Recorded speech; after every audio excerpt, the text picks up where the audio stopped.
Segnale convalidato con la velocità di Tommy, ma soprattutto di Aurora Key, che sfila in poche battute dal numero 9 guida. Aurora Key in vantaggio dunque sulla piegata, si trascina Tommy, seconda posizione, mentre in terza c'è Rossano.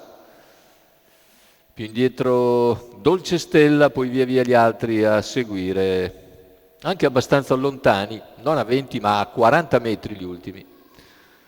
Continua a guidare quindi Aurora Key, che completa i primi 400 in un 31,7 che non vede comunque. Intanto c'è l'errore del numero 15 Avio Stella. Numero 15 Avio Stella viene squalificato e all'esterno cerca di farsi luce Crisallen che progredisce gradualmente, ritmo intanto di tutto comodo, 47,9 addirittura per i primi 600 metri di gara, ma nessuno si fa luce, quindi ha tutto l'interesse Salvatore Matera tenere basso il ritmo di gara. Ora cerca di progredire Rossano, che si trascina appunto Crisallen e quindi Volton Jet,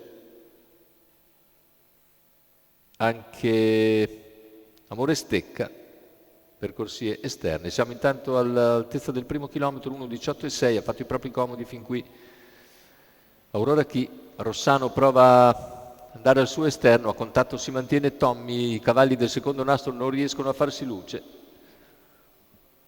nessuno riesce a intervenire. Ora c'è anche il ritmo che è aumentato, 14,5 questo parziale, quindi a maggior ragione i cavalli del secondo nastro restano attardati.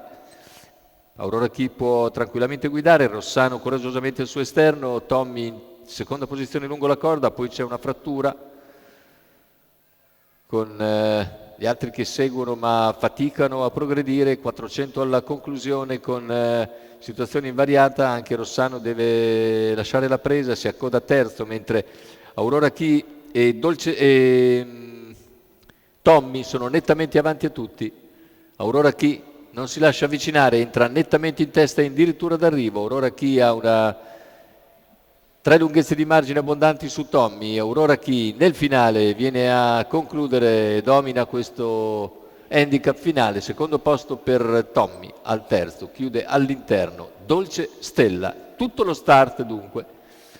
Con 34 a chiudere dopo un 29,7 di penultimo quarto, 1,16,9 sul doppio chilometro per la vincitrice Aurora Key, in sediolo Salvatore Matera Junior, che è anche l'allenatore e il proprietario. È tutto per questo convegno di corse dall'ippodromo Arcoveggio. L'appuntamento è per il venerdì 4 ottobre.